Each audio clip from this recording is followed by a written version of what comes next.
What's up, everybody? Sorry about that. It was a little technical difficulty there, but I managed to fix it. And back on making the second clip of episode 62. And I guess I was right about that because I'm making it episode 60.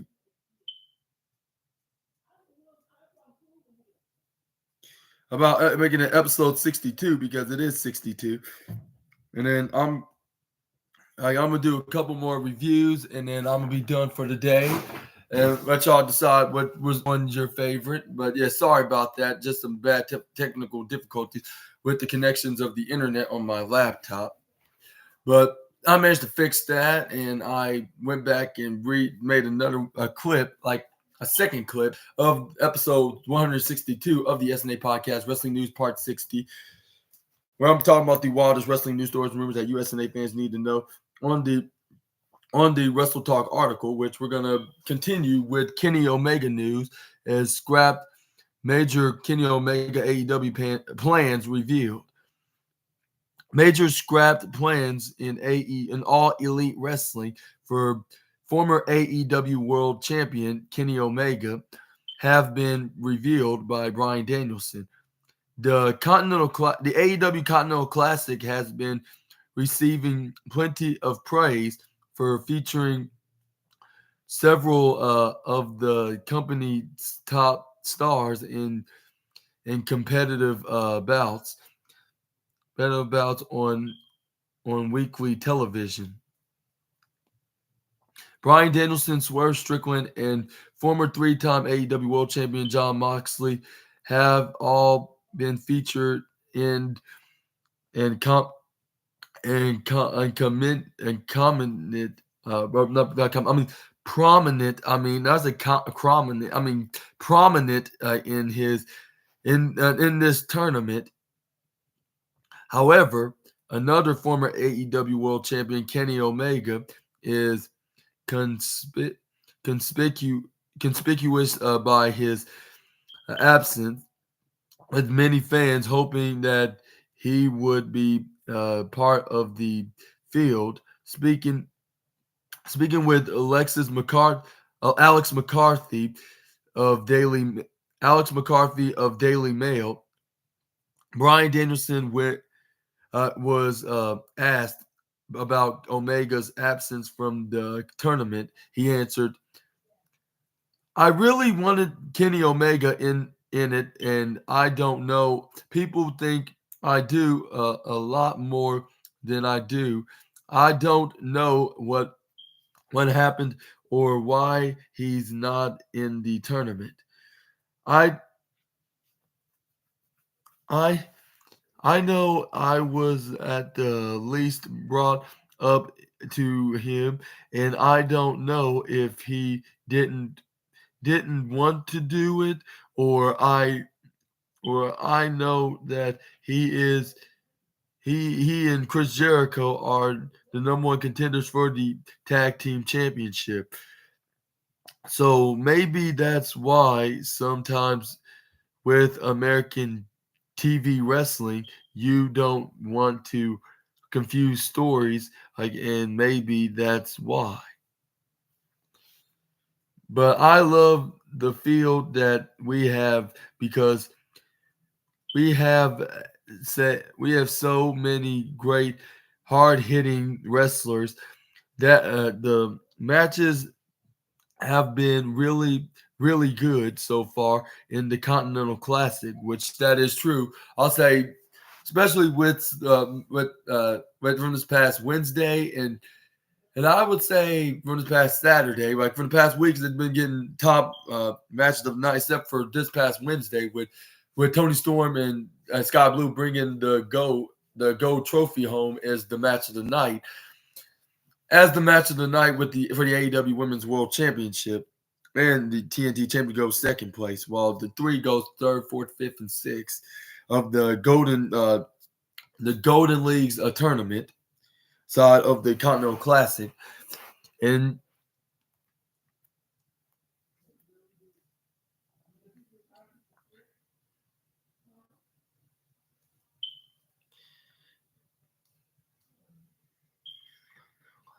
Both Bryan Danielson and Kenny Omega will be in action on this Saturday's December 9th edition of AEW Collision, which is tomorrow.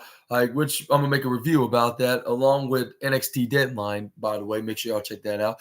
And yes, the AEW Collision will come on. I will do my Collision review before I do the Deadline review. But yeah, still overall, make sure y'all check it out. Another day doing back-to-back wrestling reviews for both AEW and WWE and AEW. But this time AEW will be first, and the Deadline NXT Deadline Premium Live event will be afterwards. But anyway, both in the AEW Collision, Danielson will face Andrade El Idolo in the Blue Leagues of the AEW Continental Classic, while Kenny Omega faces All Eagle Ethan Page, respectively. Ahead of Collision, Danielson will face Daniel Garcia in the Blue Leagues.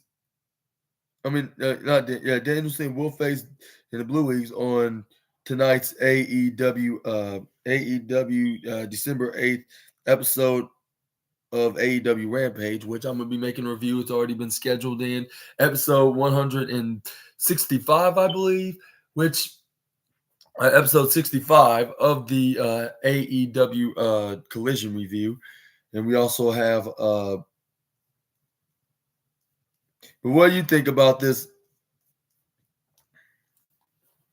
And what do you think about this about tonight's AEW Collision, and what are your thoughts about Bryan Danielson not knowing about Kenny Omega did not want it to be on the onto the Continental Classic tournament, or is it the fact that he's teaming with Jericho and they're trying to wait for them to see when they're going to get their opportunity for the AEW World Tag Team Championship, or anything into the matter?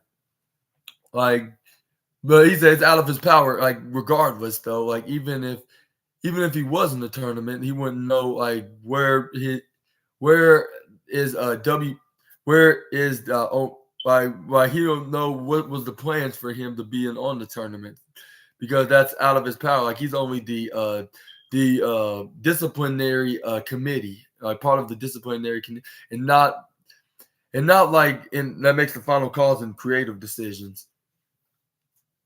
Well, we're going to end this video today on some Orange Cassidy news, about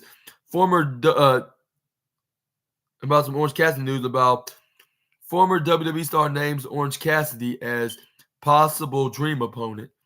And who's this former WWE wrestler? And it is former WWE star and former NXT Tag Team Champion Tyler Breeze, named Orange Cassidy as a dream opponent, despite not stepping into a WWE ring since his release in 2021. Tyler Breeze remains signed with WWE due to his deal related to hosting Up Up Down Down.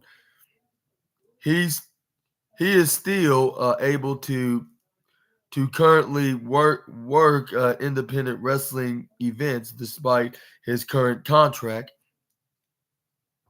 In 2023, the former NXT Tag Team Champion returned to the ring to face Matt Cross in NGW, and then wrestled the likes of Matt Cardona, Speedball Mike Bali, and more in Prestige Wrestling. In a new interview on the two-man Power Trip podcast, Breeze discussed his return to the independent wrestling scene. He said, "It's really fun. It's very different. Obviously, coming up, the independent scene is very different than on the other side of it, but getting back out there is fun." there's a lot of people there like that I've never worked with before. A lot of people who are hungry to get better and learn some stuff. They just need the right people to work with and help them along with certain things. It's fun seeing a lot of crowd as well. Haven't seen me for a couple of years now.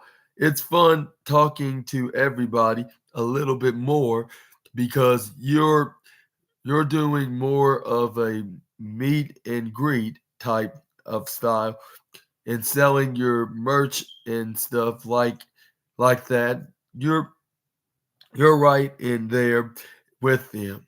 I always like the interreactions with fans and hearing about the stuff that they liked and their experiences and the first time that they saw all that type of stuff. So been it's been refreshing when asked about any dream opponents he would like to face. Breeze answered, "I guess the closest thing if I was ever going to maybe say a dream match. I think a really fun match that would be me and Orange Cassidy or maybe Dalton Castle. I I think I'd put him on there too. It's the guys that get it, the guys that get the character, but then you can also get a 20-minute match out of them. Orange Cassidy is currently AEW International Champion, while Dalton Castle is a featured member of the ROH roster. And what do you think about Tyler Breeze naming them as potential dream opponents in the foreseeable future in his pro wrestling career? Y'all let me know down in the comments below. And I'll say the Dalton Castle versus Tyler Breeze dream match could possibly be a dream match because considering they have similar gimmicks of being like Prince Pretty kind of characters, if you know what I'm saying. And also, Orange Cassidy, what do you think about would that be a dream match? Like for him being like still contract returned and got a contract with WWE.